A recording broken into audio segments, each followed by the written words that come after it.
Hear the fan in my background? No. Okay. Hi everyone. If you can hear the fan, let us know. Welcome to our live this evening. I'm Nikki, and this evening we have Grisha Stewart coming live from Oregon. It's in late morning with her on her day off. So thank you so much for joining us. And first things first, before we proceed, because I always forget to do this, but I want to just thank our sponsor, who have been amazing so far this year.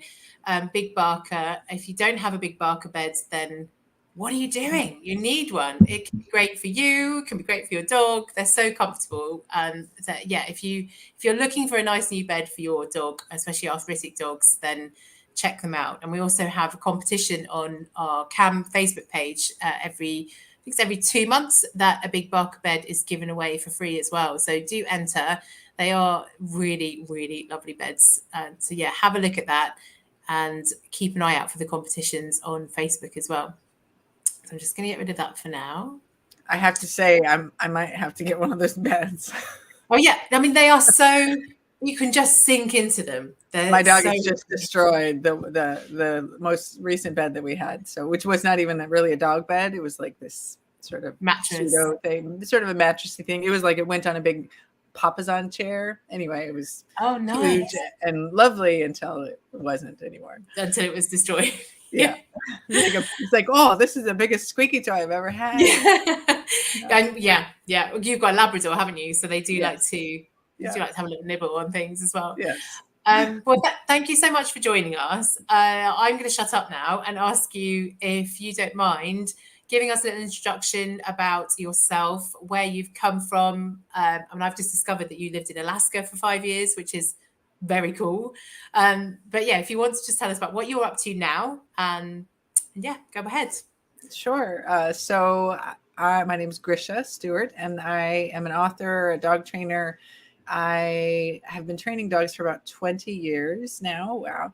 And I run an online school. I used to run an in-person school that was the biggest dog training school in Seattle for a long time. And then I sold that when I lived in Alaska, because that's very far. If you're in the UK, you have no concept of how far that is. It takes 7 days to drive from Alaska to Seattle. So yeah. Anyway, my specialty is really training and care of dogs that give them maximum freedom and agency. So things like behavior adjustment training, or BAT, is one of my techniques, is my main technique. And it's for aggression, frustration, and fear, essentially creating space so that the dogs can learn that they are safe and to offer more pro-social behavior instead. And then a lot of also what I do is, in my online school, I bring in various experts to talk about all kinds of dog training and behavior approaches. But everything really is tied together by this, by the idea that dogs need to have agency. So that's what I do. And you've had Hannah on as well, haven't you? I have, yes. I had Hannah on. She taught a class on arthritis, or not just arthritis, but pain in general, and behavior, and how those two things are linked. Which was lovely. It was amazing. Because there is such a strong link between certain behaviors. And even, it's becoming more of a popular thing, I think, that in some of these younger dogs even, and some of the rescue dogs that we get over in the UK, I don't know what it's like in America, but there's a lot of rescue dogs coming over from Romania, Spain, maybe coming into London especially, where the environment is totally different to what they've been used to. And they are very frightened, and they may show signs of aggression. They've also traveled for probably longer than 24 hours with unknown histories, and a lot of them are painful. And so you have all of these things going together, and people are just like, it's too much. I don't know what to do. Where do I start? And this is the kind of thing where what you do would be really useful, wouldn't it, to start to break that down a bit? Absolutely. Right. And the key for me is really just creating a safe base for the dogs. So looking at whatever we do and saying, can we build more connection here? Can we give them a chance to feel like they've got time and space to do what they need to do? And then really keen observation skills. So if we're attuned to our dogs, we can see, oh, actually, it looks like he's, not wanting to turn this way, or whatever else. And so pain can come from arthritis. It can also come from stress itself. When our nervous system is activated, our experience of pain is very different. So even if a dog has arthritis and that's causing pain, stress on top of that will cause more pain. And so the more we can reduce arousal, the better. Yeah. I mean, I just love how these things are all connected, because we have people that come on and talk about muscles and talk about fascia, and then behavior, stress. So even just what you're saying there, all of those things fit together, because if you're stressed and tense, of course, all of that, all that muscular fascial changes are happening, and it's all connected. So whenever you talk about behaviors, and especially with arthritis, because you've got some dogs, they may have pain, they may not have pain, but there's those other things to do with stress that are going on as well. Just to touch on one thing about the rescues here, Casper, Callie, Tig, Dizzy, I don't know which, there may be all of your dogs' names, I'm guessing. Yeah, I think maybe. I attended a Grisha Stewart Pat workshop in Manchester several years ago, and game changer for my rescues. Thank you. So which is great. When we're just thinking about rescues now, it's become such a big deal in the UK, especially over lockdown, trying to get puppies, can't get them here, so we're getting loads and loads more rescuers in.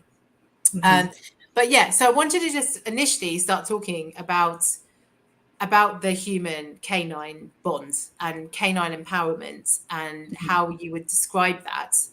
What we're really talking about when we're thinking about training dogs in a different way, in your way. Can you shed some light on what would you describe it as? Absolutely. So empowerment is essentially that the animal has a way to meet their needs. And that's kind of the simple way of thinking of it, is that if they have some sort of thrival need, so not just their basic food, water, shelter, but if they have a need like being able to go to a softer surface or whatever else, that they're able to do that. So it's kind of the opposite of disempowerment, right? Where they're not able to walk where they want to walk. They're not able to, they're forced to sit, or, kind of all of the training things that historically people have done to dogs have been disempowering, and have been empowering for humans, but not so much the dogs. Yeah. And so recently I've really put a heavier emphasis on attachment style. So where the dog, so there's something in humans, also dogs, called attachment theory, where basically there's a relationship between the human and the dog. And in this sort of version that we're talking about, at least, and that attachment can be secure, meaning that the human or the dog feels like the human is a secure, safe base that they can go to for a safe base for exploration. So the dog is able to kind of go check out the world and come back to the human. That they have proximity seeking, so dogs wanting to be near us. And oh gosh, I've just forgotten the third thing, but and safety, basically. So a safe haven, that if there is something out there, that the dog can come back to the human. Yeah. And so looking at whatever we do to see, does it disturb that? So I'm calling that framework safe, secure attachment, family education. So, and that can be looking at our veterinary care. Is that safe, or is that disturbing the attachment relationship? Yeah. It can be, any sort of activity that we do. So play will increase a secure attachment. Punishment will decrease it. And it's something that sort of, it's not like, you put a little bit in the bank and then you withdraw it here, right? You just across the board don't want to be punishing dogs with corporal punishment, especially if they've got osteoarthritis, right? Because you're causing more pain than you know. So I don't know if that was sort of tangential, but I hope that. Yeah, no, that's great. And I think a lot of it, those things you're describing, a lot of them will be unintentional, won't they? There'll be things that people do. It's not like a punishment where you're thinking, you've done something wrong. It's not that kind of punishment. It's just something that the dog perceives as, I didn't really like that, or it hurts in an arthritic dog. You playing roughly with me or making me chase that ball 25 times, that hurt. And so now that's reduced what I have in the bank with you. It's probably not going to be replaced at any point. Right. And so we want to sort of look at, look at their behavior, look for signs of discomfort. And a huge way to help us with that is to do more pauses. So we're not just like cueing this and, or giving commands, as it were, like it takes more time for a dog with arthritis to move from point A to point B. Yeah. And for example, they might have this huge history of even reinforcement for sitting, right? So if you have a dog that's a puppy, a lot of times, we give lots and lots of treats for sitting until it becomes this real default. And then that can actually hurt when they're older, right? So looking for, if the dog is thinking about sitting, you can maybe have them do a nose touch. So this is my little demo dog. So nose touch is touching nose to hand. And so that makes a really good default behavior instead, because they can do that kind of from any position. They can, they're not sort of forcing themselves to get into a sit, which is actually uncomfortable for a lot of adolescent dogs even. Yeah. So you're not asking them to do nothing at all. You're still asking them to do something, but just changing it to suit them. Right. Because sometimes you do need to get their attention away from something, or you'd like them to move across the room or whatever else.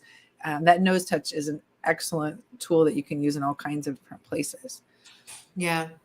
And with your webinars that you teach, and which there are lots and lots, and like you say, you get other people like into. Yeah. And they're not just you, are they? There's other people that you come in, you ask to come in to talk about specific things. And you were saying, people will ask questions throughout those webinars. I'm just wondering what sort of common questions come up with arthritic dogs in particular. There was one actually yesterday in the it was the Sighthounds webinar, so all about Sighthounds, especially greyhounds, and they were wondering. So this was a question that actually I wanted to ask you versus the other way around, but like, what's the is there any sort of link between for dogs who are greyhounds who run on a track versus the sort of few that didn't have that history?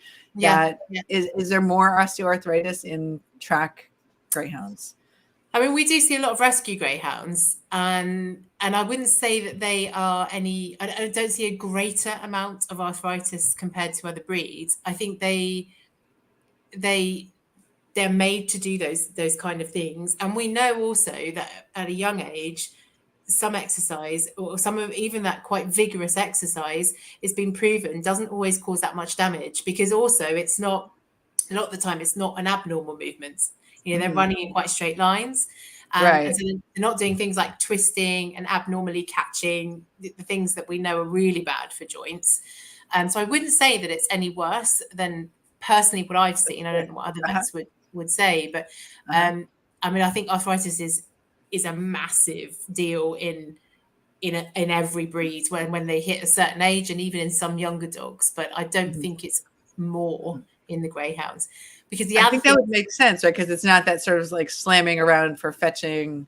I mean, I think the ground is harder, which probably gives them a lot of wear and tear. But they also have quite short careers, right, with the racing. So I think a lot of damage is done over a short period of time, but because it's quite short, maybe it's just about the same as it would be in other breeds. Interesting. That's what I find. But yeah, with some of the arthritic dogs that I see, a lot of people just want to kind of, it's such a common thing to hear people go, she's old, we know she's got arthritis, we're just gonna, we'll take her out for a short walk. We might even just do a 10-minute ball play with her, because that's what she really likes. And then she'll be knackered for the rest of the day.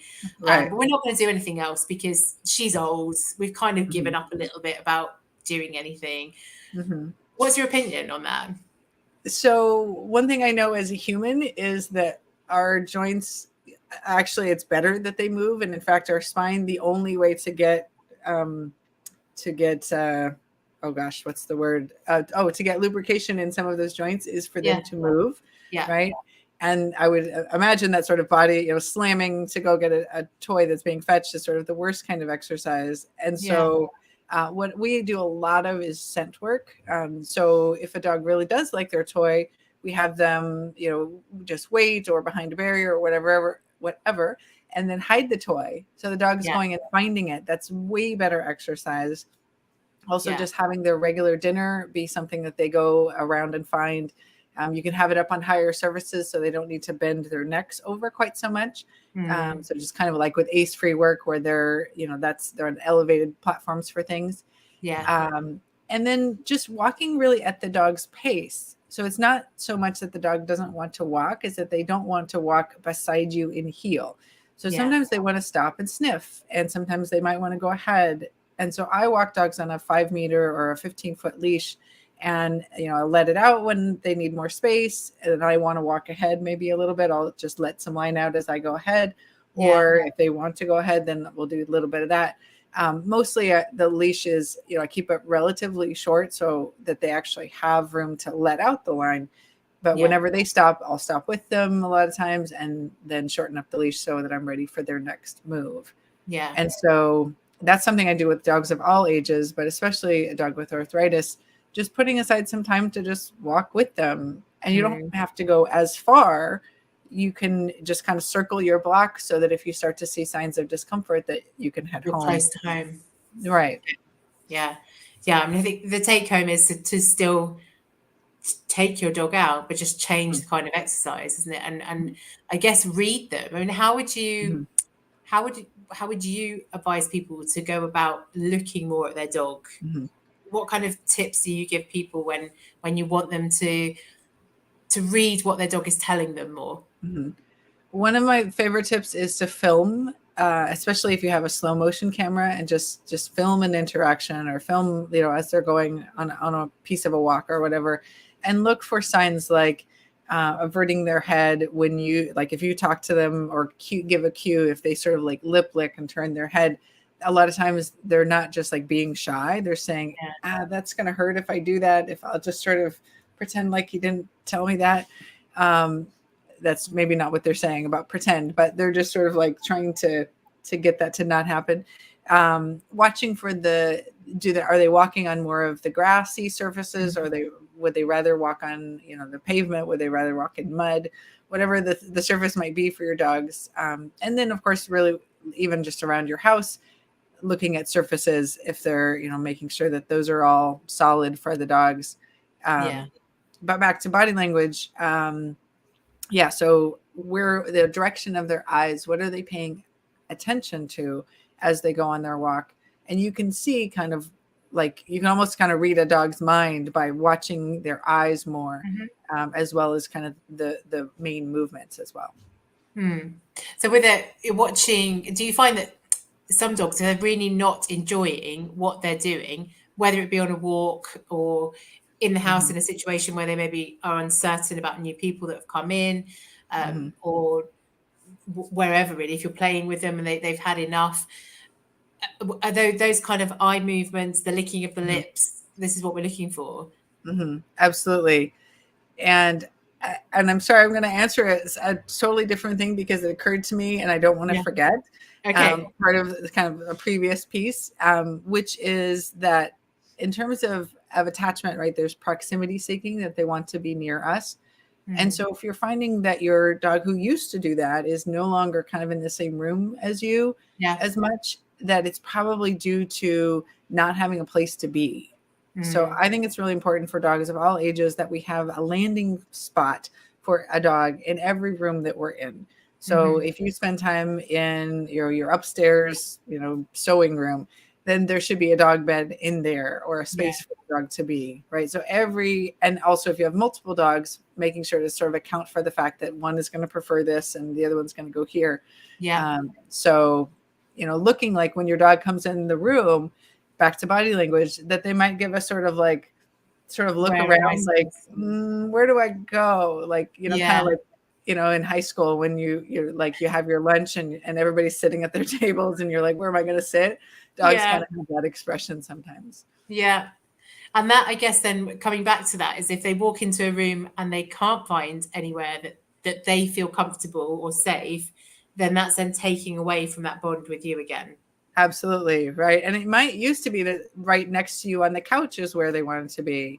And they might still want to do that. So having stairs or a ramp or something else that makes it so they can get to their formerly preferred space. Yeah. Yeah. And I guess as time goes on and as lifestyle changes, their preferences are going to change. So it's not that one can't remember the word I'm into, but one lifestyle is going to fit for the whole life. You have to keep evolving, looking back, reading your dog. And exactly. down to what you said before we went live, is just training the human is probably more important, isn't it? Right. And it's all, I mean, it's hugely about attunement. So just paying attention and caring, right? So when your dog comes in the room, looking at them, we have a tendency to sort of be on our screens, right? And not notice as much about our dogs until it's time to go on the walk. And we sort of get in our habitual pattern of this is how walks are supposed to be. But looking at your gear, looking at how you walk your dog, is there a place that you could go that would be totally off leash? Is there a companion that your dog could have that's not a young puppy who might like body slam, but like an older dog who also might want to go explore at a slower pace? Yeah. So it's thinking in advance. And when you're trying to assess your dog, would you advise then that they're going out with different dogs, they're going to different places, and you're monitoring and assessing how comfortable they are? I'm talking mainly about arthritic dogs here. Right. And looking at, yes, we'll go on concrete this day, we'll go to a field this day, we'll go to the woods the next day, and going out with the intention of looking and learning from watching your dog, almost making not written notes but mental notes, and then on little scientific experiment. Yeah, exactly. Is that what you you would say to do? Absolutely. That's I didn't say it in those words at all, but that's yes, do that. Yeah. And then you establish, okay, well, he's not loving the woods anymore because there's all these unpredictable logs and dips and things. Maybe we shouldn't walk there so much. Or maybe we shouldn't walk there in the winter when it's really squidgy and horrible. Right, exactly. And watching, you're being mindful of your own response, because for us, there's a grief, right? When there was an activity that we used to be able to do with our dogs that we can't do anymore. And so sometimes we sort of cling to that activity as well. Now what, right? We either keep doing it at the dog's expense because they're usually game for a long time, even if it hurts. And they will be, yeah. Right. Yeah. And sorry, I'm pausing because what comes into my mind is my dog Peanut, who passed away at 13 and a half, and he had osteoarthritis as well.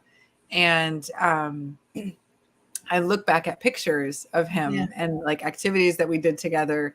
And I'm like, oh, honey, I could have done so much better by you. And, when we know better, we do better. Right. And so I could beat myself up, or I could say, that wasn't a lesson I learned yet. Yeah, no, I think we could all say that about looking back. I mean, what would you say if for people that are watching tonight and then suddenly going, I think he has been telling me something. What have I've completely affected our bond. How can I get it back? What can I do? Say, yay, I've noticed, right? So every time you notice that something that, is sort of wrong about you is like, it's an opportunity to do better, right? And so now is the chance to say, okay, I'm going to pay more attention to my dog. When he comes in the room, I'm going to make soft eye contact and see what it is that he might want. And offering these other activities, and you'll see probably a change in your dog, that like, oh my God, somebody's finally listening to me. Right.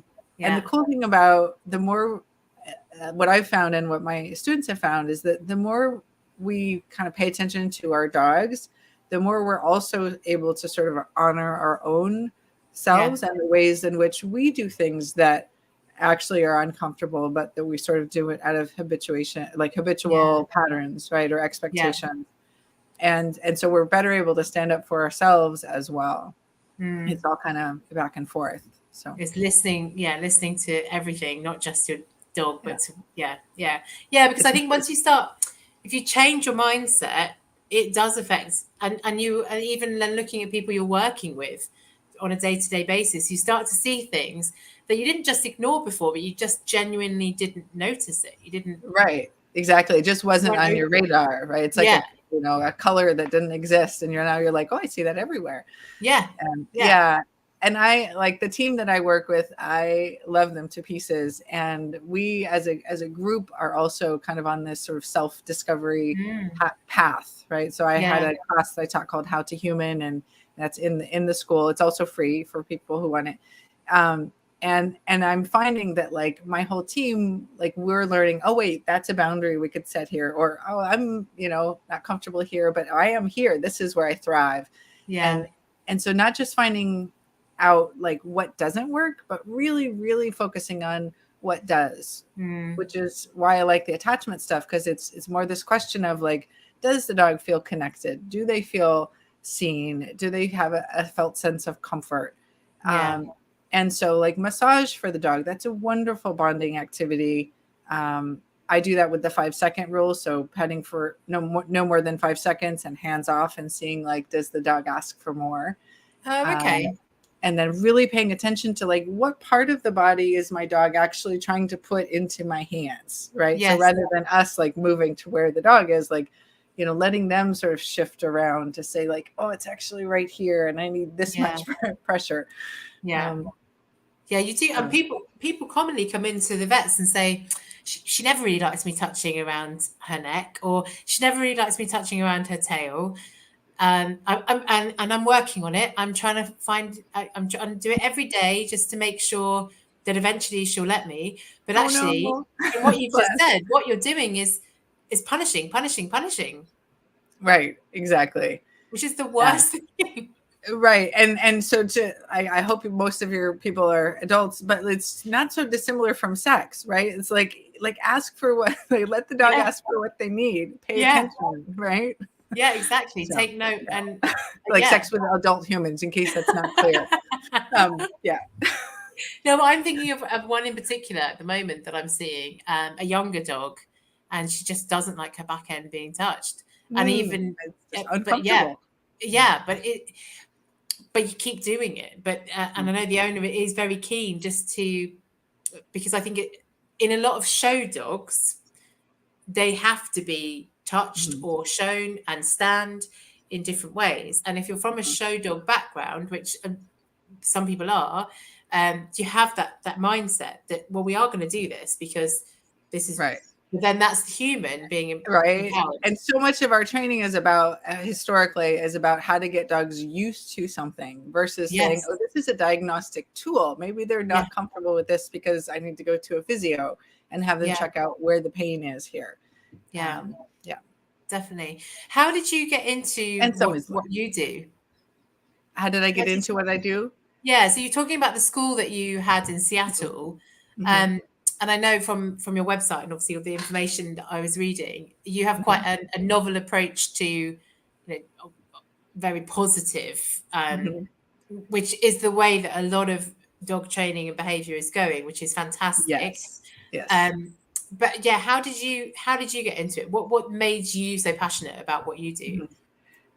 So lots of ways that I got into it, but so I grew up with lots of dogs. At one point we had 20 dogs at the house because 3 of the females had litters at the same time. Accidental breedings, all of them. I lived in the country. Just that was what happened, right? Yeah. But so I loved dogs growing up. They were my companions running through the woods, and I realized, and my mother didn't like training or what she perceived as training, because to her training was like that, pulling with a collar and all those things. And so we had ways of sort of being with our dogs, but it wasn't training per se. And then later I got a dog as an adult and started volunteering at a shelter, and really just learning like how to formalize that.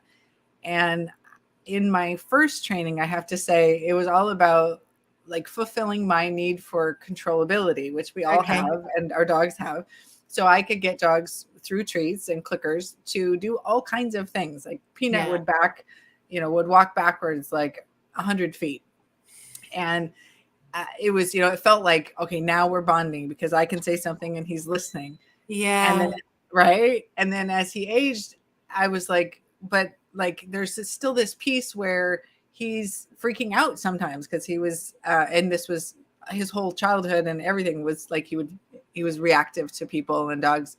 And so I started like, well, what if we change this where he's I watch him a little bit more and he moves away and we don't have so many treats. And it's really just all about what does he want right now? And so I developed BAT, Behaviour Adjustment Training, for working on his reactivity, started working on it with clients. And then kind of the second version I came around where it was even more hands off, more the dog giving control of where they want it to be and less about me reinforcing specific behaviors.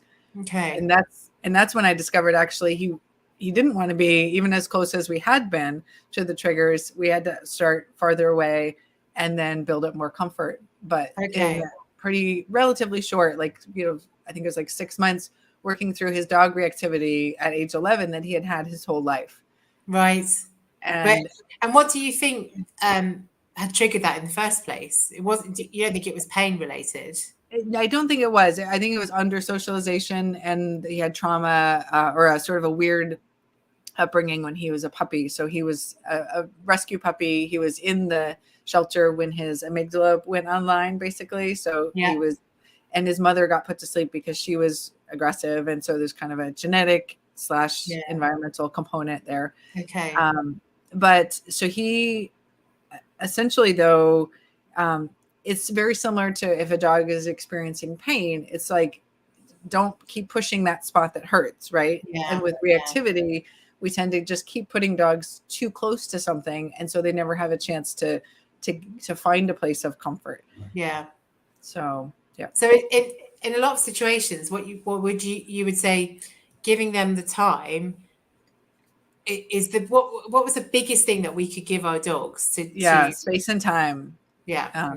Space and time. If there's a trainer, I'm trying to remember his name, but when I taught a seminar in Brazil, he also was teaching, and he taught a webinar about, or a seminar about street dogs, and how he went to go observe them in Kosovo, and no humans left there, but a bunch of dogs running around, and that there were no fights because the dogs all had the space and time to navigate the situation. Nobody was sort of forced to go too close.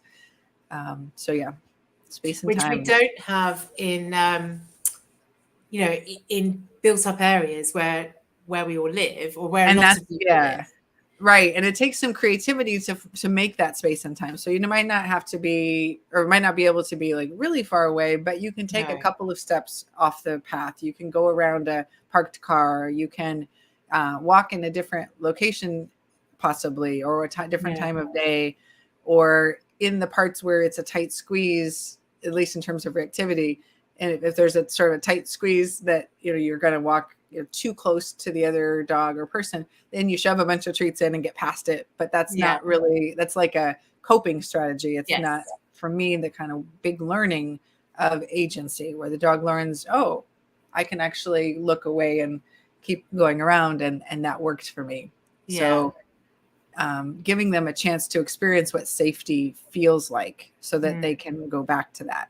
And I would assume that that's some of the same thing with osteoarthritis, is finding, like, where is the comfort in your house, in the walks, like allowing them to sort of find a sense of ease as much as possible.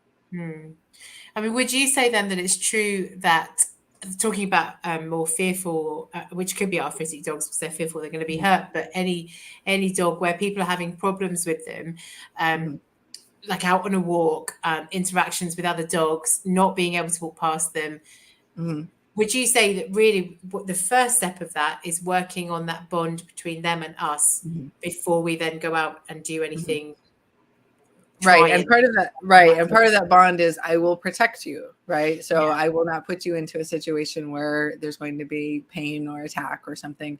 And a lot of reactivity comes from pain, where, dogs are sort of forced to be too close to each other. We have very straight sidewalks, and then the other dog kind of jumps on top, and then it hurts. Right. And so eventually the dog with arthritis is like, hey, everybody needs to stay 25 feet away from me, because if you get closer, it hurts.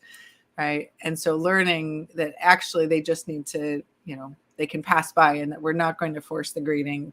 We'll be mindful of their comfort. Makes a huge difference. Because it would be nice to give a solution to all these people that can't walk their dogs. I have people that have to get up at 4 or 5 in the morning to walk their dogs because they just can't meet another dog because it's too stressful for the person and the dog, obviously, and they just don't want to do it. So they change that way, which isn't really facing the problem. Right. It's sort of, it's a half step. It's definitely, it's better than forcing the dog to be in the unsafe situation. But you also dogs learn by being in situations where they were concerned, but mostly curious, and then being like, oh, that wasn't bad. And so pushing the envelope, right? Just like if you're a human and you're afraid of going to a social interaction, if you know that you can always get out of it, like if you are at a party and you know that, oh, I can leave this party anytime, or I can pretend like I'm on my phone, it's kind of a coping strategy, or I can say, oh, I need to go to the bathroom, or you know how to set boundaries verbally. Any of those strategies makes it so you feel more safe. And you do that by actually experiencing it, right? If you just never went to a party ever again, that same problem will persist forever. But if you were like, okay, I'll go to this, it's only 15 minutes, or, you know, I'm going at the end of the party, or I go and I know I have an appointment next, so I have an excuse to get out. Absolutely. Right. So it's that sense of agency is really important. So we need to be thinking about that bond of watching the dog and what they need. Sorry, go ahead. Is we need to be thinking about those escape routes that will for the dogs in those situations. Absolutely. Yeah. And if you go on a walk without your dog, that really helps. So just go the path that you would normally go and listen and watch and look for, you know, where are the routes. We have a webinar on the site called Urban Bat that one of the CBATs, one of the certified bat instructors did.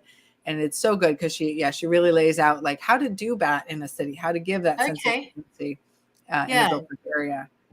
And because it's not just, so BAT stands for behavior alteration, doesn't it? Behavior Adjustment Training. Adjustment, sorry, not alteration. I like alteration. That's interesting. Adjustment. And I'm thinking therapy instead of training, really, because it is training is in the official word, but it really is more of therapy. It is kind of therapy, isn't it? Yeah. And but that can, I mean, it can be used with any kind of dog. It's not just for fearful. I know you developed it for fearful, aggressive dogs. I did, but you can use it for dogs who are sort of more, so they could be avoiding, right, in fear, or they could be aggressing. They could be just frustrated and they want to go greet really badly. It could be like the Labrador, right, which I have one of those. And although he's got fear as well, so that's the cool thing, though, is it by watching for what does he really need in that moment, then we can honor both his fear and his frustration and figure out, you know, ways to get him what he needs. And so the skill is not just to use a long line, but actually know how to use it. Because if you're just kind of hanging on to the end of the line, that doesn't give the human any agency, right? You're just no. So it's adjusting, not just escape routes, but adjusting what you go out with, and that could be the type of lead you're using, the type of harness, maybe even. Right, exactly. Finding a really comfortable one for the dog, free range of motion, not the kind that goes across the front, but the Y shape, for example, is more comfortable. And we talk a lot about those. Yeah, absolutely. And it's not just about avoiding. So just to be clear, that most of the time, or it depends on where the people take it, but most of the time we actually get to the point of making friends through this process. So having dogs, you know, who are they basically look normal. So they're not just avoiding other dogs or people, but they're interacting eventually. I'm just going to quickly turn my light on. Sorry, 2 seconds. No, go ahead. See, I'm getting darker and darker. And my Labrador just got up because she thought we were going to go out. So what I wanted to ask about was just on this whole training thing. And again, it kind of ties in a little bit with arthritic dogs. When you're going out, it's very easy to sometimes reinforce something that you think is actually the right thing to enforce, but it's the wrong thing. Reinforce. And I always use treats. And is there any other things that we could be looking at doing? Because especially with arthritic dogs, we don't want to be giving loads of treats because maybe they've got weight issues because of their reduced mobility. So, I mean, it depends on, a lot of times people are still training when they don't need to be training. Like you're just going on a walk with your friend. So if they're not pulling anymore, then you don't really need to be using a lot of treats anyway. But, you know, scritches make good reinforcers. Sniffing makes a great reinforcer. I have, you know, go sniff on cue. So if I say go sniff, that they know that that's their time. Most of the time on the walk is really go sniff time. So it's actually the heel that's the part where I need to give reinforcers and then, go back to sniffing.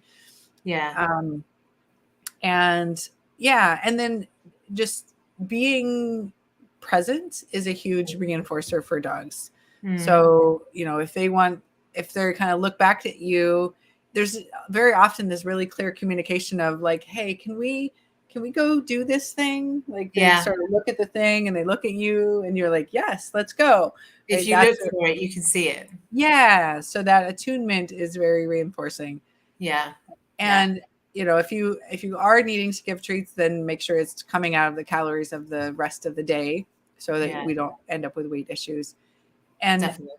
I wanted to circle back a little bit as well to specific training. So in terms of cueing a sit or a down or whatever else, that to some extent, it's sort of like we're having the dog do like a yoga, right? Like hold a certain position.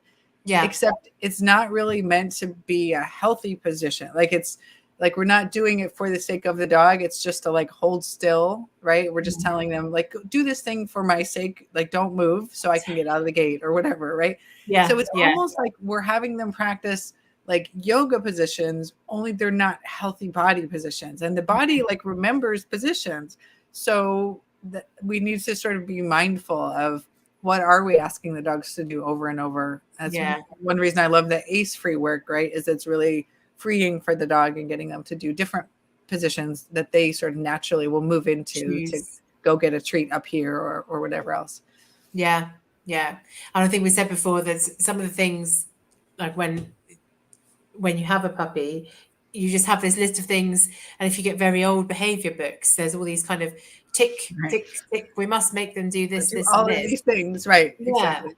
But I think like you were saying before, yes, use them if it's a safety issue that you need them to be able to do that to make sure they're going to be safe. But actually, there isn't much point in some of these things that we're teaching them. Yeah.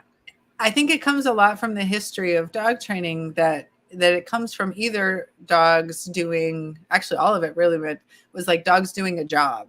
Right. That they're doing it for the sake of the human. And a lot of dog training came out of military people coming out of World War II, male trainers mostly who said, oh, let's do this because we can make the dogs do this, right? It follows the pecking order of the military.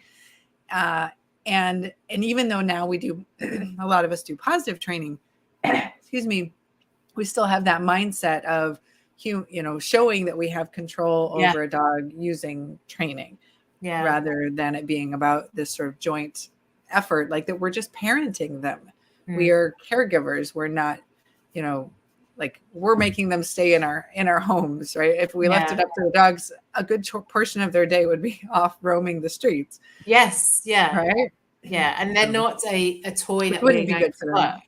They're a member of our family that we need to listen to. And I mean, it just makes complete sense. I was saying this to you before, and years ago, I don't think it's a hugely recent thing. Listening to your dog, it's been around for a little right a while. It's like it's growing, right? Exactly. It hasn't been as large as it is now, and this sort of just the shift towards.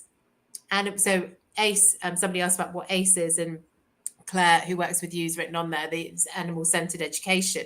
But it's basically, we are now there is more of a push towards the animal deciding what they want to be trained to do versus that traditional bum, bum, bum, this is what we're going to make you do.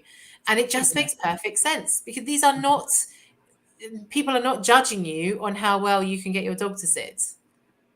Exactly. That's the voice in your own head that's doing that, right? Yeah. Yeah. Now, why, if you think about it, why do they need to do that? They don't. Right. You want to go out for a walk where you enjoy it and your dog enjoys it as well. And so many people, when they're out walking their dogs, especially in London, where it's very dense, there's a lot of dogs and a lot of dog on dog aggression issues. People hate going out for walks because they find it so stressful. And they just don't know where to start and how to solve that problem. Exactly. Yeah. And thinking about like if you had a walk that wasn't stressful in your dog's history, where was it? What what parts of it did you like?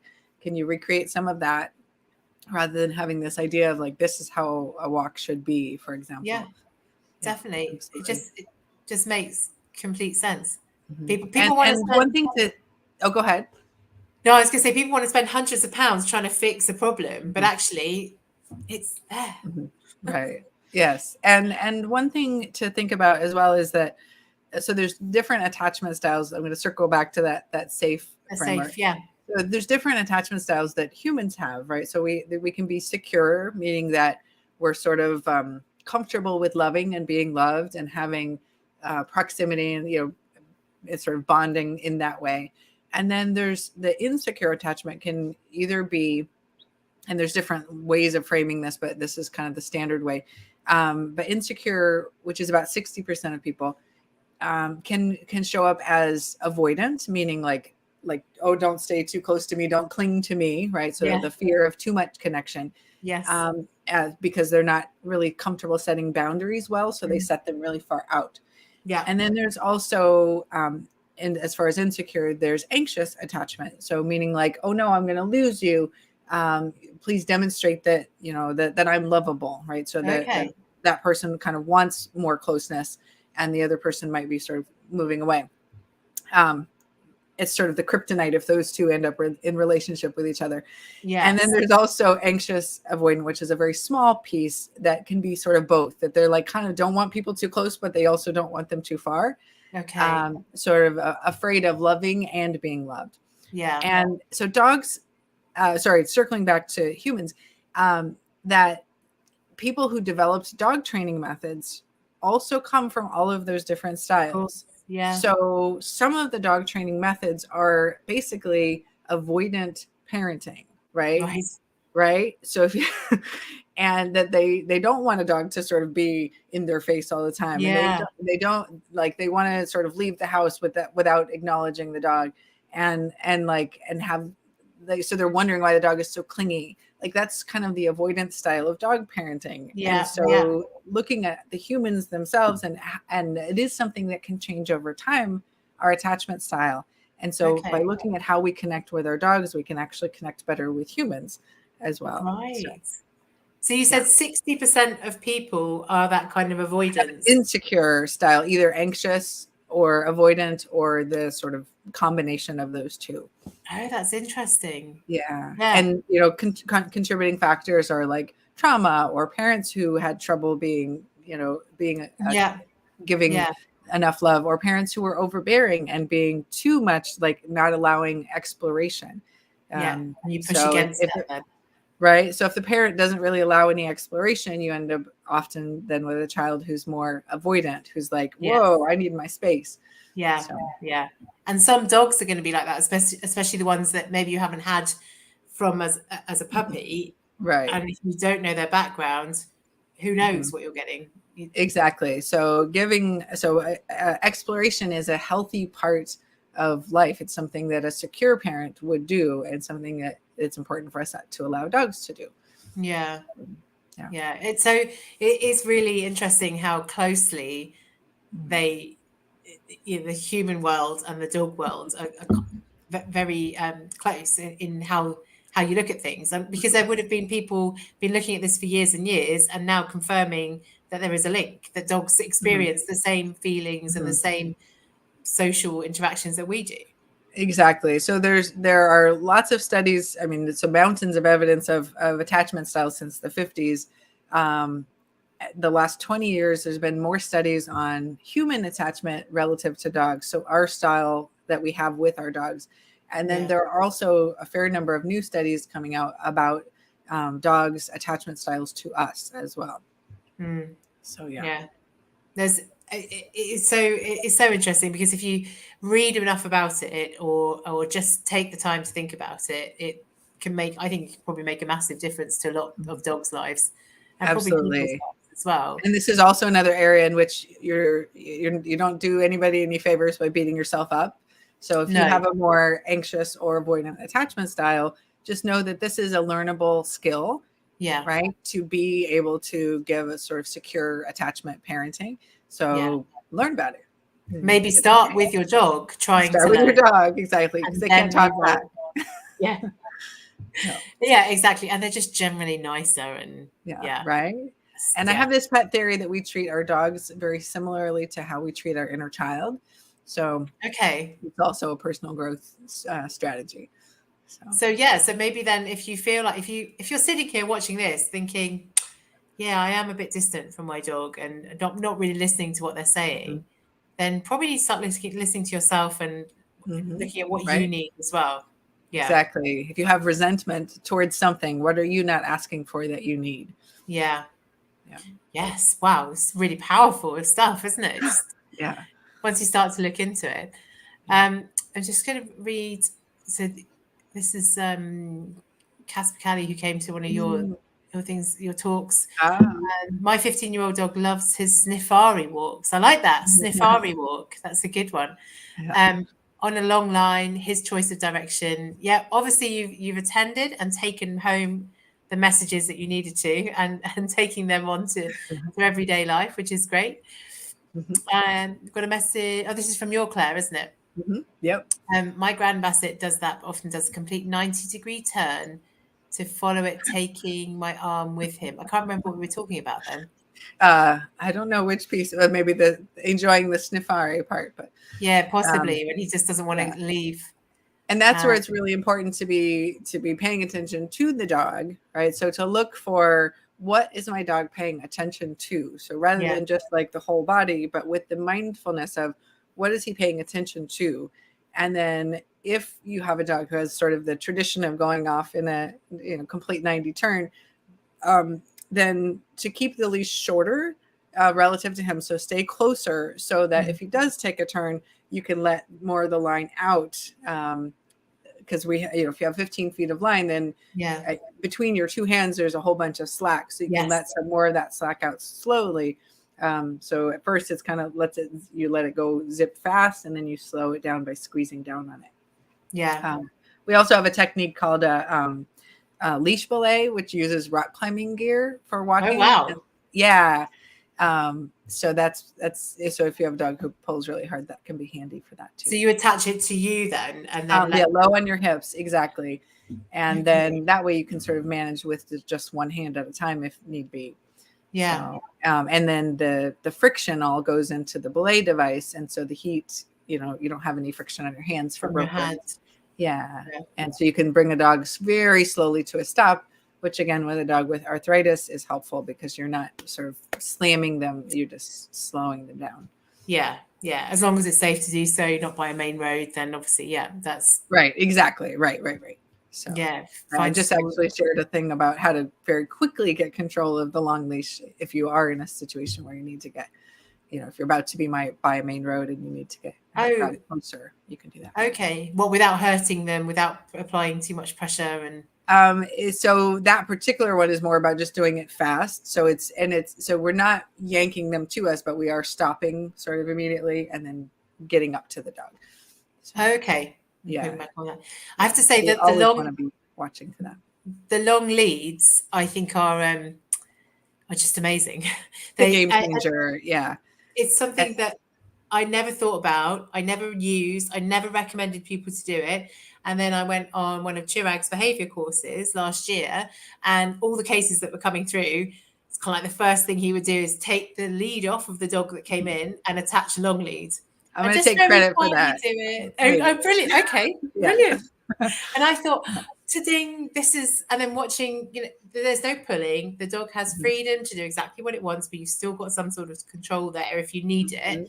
Absolutely. And I just thought, this is so obvious, but I've never thought about it. So now, as soon as people come in, and harnesses I was already onto, and I just hate those harnesses with the bands across here. Right.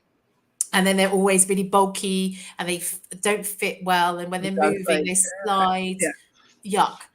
But the Y harnesses or perfect fit type harnesses. Right. And I think it just makes such a difference. If you're using a long lead and a really good harness, it's your equipment, isn't it, that you're using? Right. A huge number of dogs, you just teach people how to do the bat leash skills and put a long line on, and the problem is solved. It's not in every case at all, but a lot of dogs, just having that, they're like, oh yeah. Especially dogs that have issues only when on leash.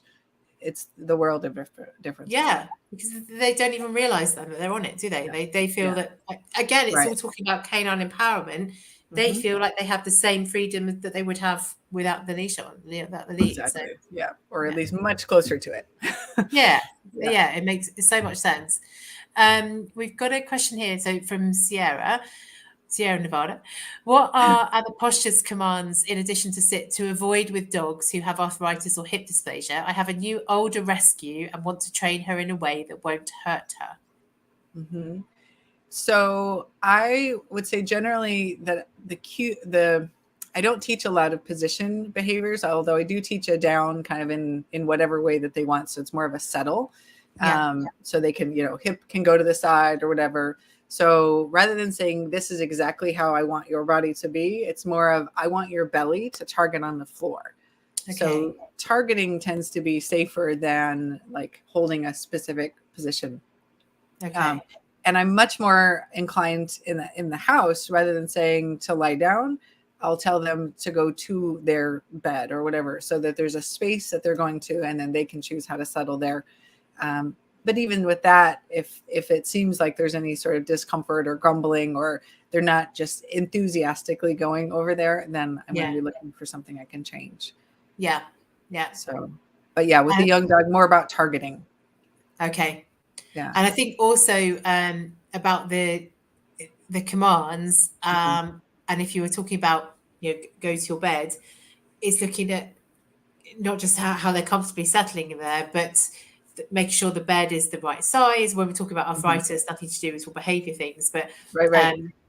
going back to the big Barker beds as well, Right. having Those a would be nice so comfy. wide big bed, maybe it doesn't have high sides, but as far as the postures and commands, yeah, I mean, go back Mhm. to the very roots of it and just Mhm. do that animal-centered education approach. Give them the option, set up a room with lots of Mhm. different kinds of beds, if at all possible, and Mhm. see where they prefer to go and Mhm. what actions they prefer to do, I suppose. Right. I know that will change over time. And so the other thing would be in terms of walking. So if you teach a heel cue, which I do like to have dogs, come close, I do it as sort of a target to hand. So that's one way to do it, or at least have it be that they do both sides. So they're not just sort of craning their neck, um, Yes. one side versus the other. So Yeah. spin is a nice one to teach because you can actually see, do they turn more easily in one direction versus another?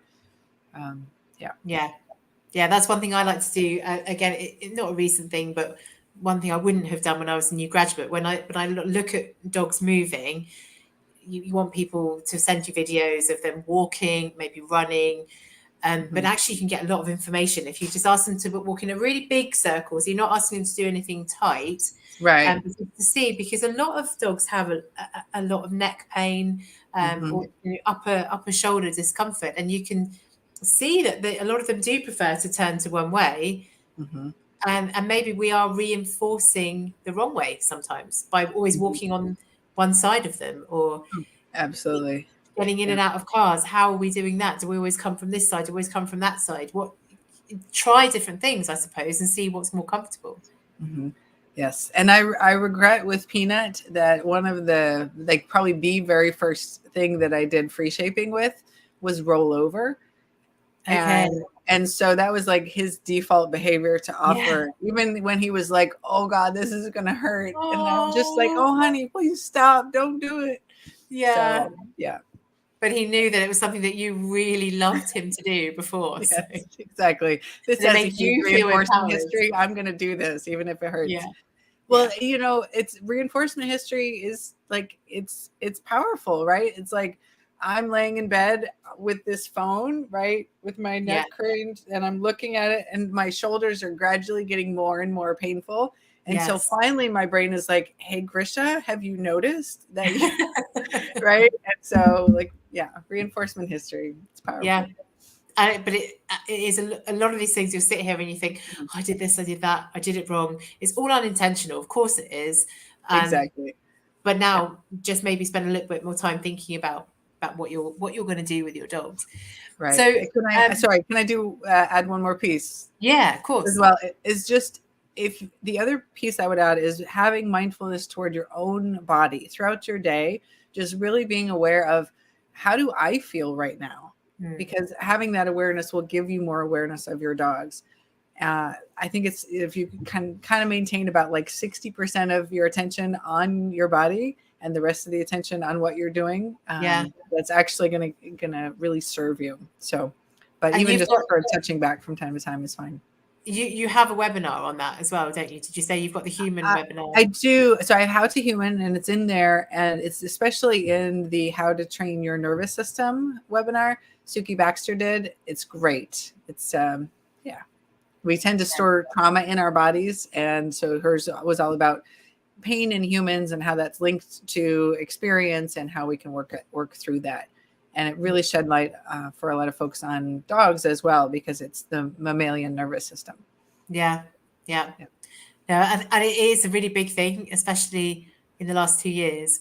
People's mental health has been really bad generally compared to, I think it's probably always been bad, but it's been a lot worse already. Yeah, there's a lot of, well, there's a lot of, I'm going to circle it back to attachment theory. There's a lot of distance between us and our attachment figures. Like people couldn't get to their parents or their family of choice, right? And so all of us have this sort of activated attachment system, and so there's like that's a huge piece of why there's stress, which is again back to our dogs, why we want to make sure that they're having a secure attachment and they feel comfortable that we're there for them, they're safe, they're comfortable. We're paying attention, and they have a chance to be their best selves. And it's really tough for dogs at the moment with people going back to work. They're probably thinking, what have I done wrong here? Why is I had this attachment with this person? She was here all the time, and now she's not, and I don't know why.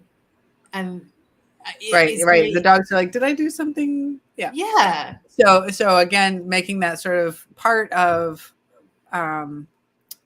the dog's normal experience, sort of giving like, okay, yes, you can be in this other room while I'm here, because so just kind of giving them a chance to recognize that not only do they get to explore, but you also get to roam a little bit, but you always come back. And it's so safe. And part of secure attachment is it gets stronger with this cycle of rupture and repair. So this is true with humans as well, or most of the research is on humans, but there's this idea of like, oh no, I got worried. Oh, but we're fine. I got a little tiny bit worried, but we're fine. Right. And so that it's not like over and over right away, but just this like, okay, here we're stretching kind of the comfort level with an activity.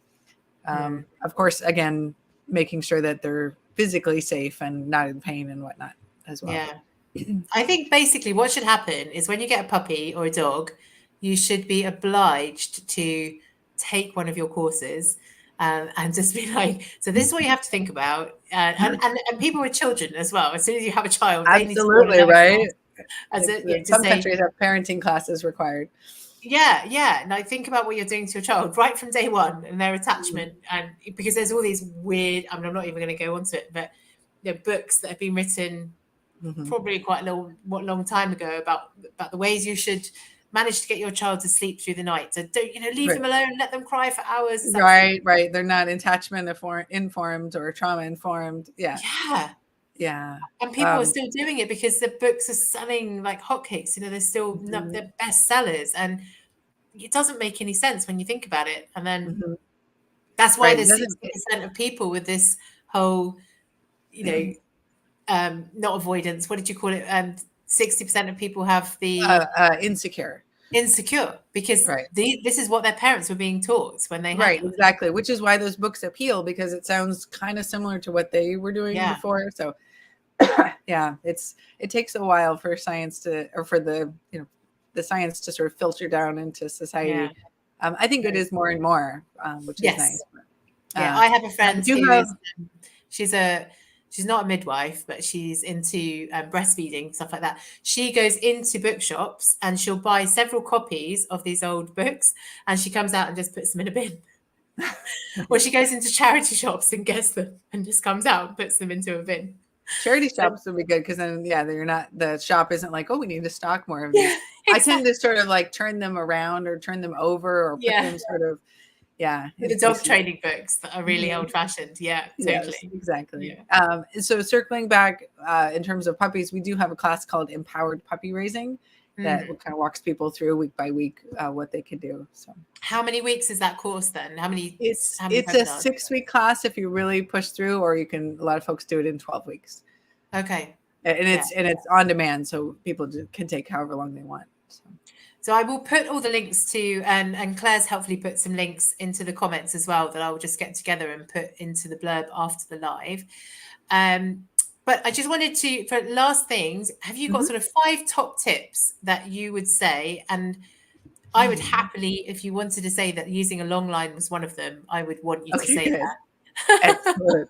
Good. I might have said all of these tips already. I'm going to have to think it through. I didn't prepare. No, that's fine. So you can have 4 now because we've already kind of done the long line, which I think is a must. Yes.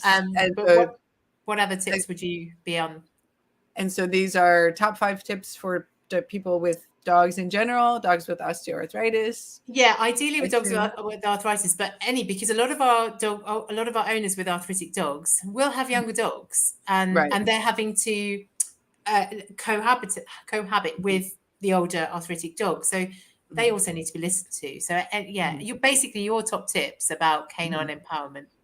Gotcha. Okay, so I would say yes, long leash, and learn how to use it so you're not just skiing. I would also say pay attention to attention. So where is your dog's attention, and not with the intention of getting it back to you as soon as possible. So number 2 is pay attention to the dog's attention. The other is let your dog's attention roam. Right? Reinforce when it comes back to you is number 4. And 5 is that there is always a way for your dog to meet their needs in a way that meets your needs. And you have to be creative and find it. So I'm going to leave it at that. That's, it's a cliffhanger, because then people will go out and find it. It's really good. That's right. What is it? Yeah. So observe throughout the day. So anytime you find that you're frustrated about your dog, articulate what is it that you actually would rather that your dog do, or in particular, you could start with what you don't want them to do, right? But then say, but what would my dog want to do? So like, there's a list of here are all the things I'm okay that the dog does. And the dog is like, here's my list of things that I would like to do. And somewhere there's some commonality between those lists. And so make it possible for them to do that. Help them come up with that idea. Yes. Yeah. Well, thank you so much for joining us. It's been really interesting. I've learned lots of things, and it's reinforced a few things that just need nudging sometimes, that that it's there, but just need somebody just to remind you of them. And thank you for your time. And I will put all those links in, and if anyone has any questions ongoing, just getting comments about. Thank you. Oh, Sierra, don't worry, she's written, can you repeat the top 5 one more time? I will listen back and write them in our blurb. Excellent. So don't worry about that. It will all be there. And if anyone does have any more questions, please do give me a shout or write in the comments, and we can have a look. Hi, Fran. I can see you're watching now. It's one of my friends. Everyone's really enjoyed it. So thanks so much, Grisha. Enjoy the rest of your day off. Thank you. Hopefully we will be able to speak to you again sometime in the future. Oh, yes. Thank you so much. I'm sorry, before we go, can I say the next webinars we have? Yes, please do. Folks want to attend those. We've got one on noise sensitivity that's coming up with Carolina Vestlund next week. And then also Control Unleashed latte technique. So look at that, and then enrichment. And so it's just another example of people switching more and more toward empowerment, is seeing the direction that Liz and McDevitt is taking. So thanks, guys. And they are all on your website, aren't they? They're all on my website. Absolutely. So I will put that on there as well. Oh, Sierra, she said, I lost connection and missed number 4 and 5. You don't want to miss them. I will put them there for you. Don't worry. We're fine. Thanks, Nicki. Have a good evening, everyone. Bye.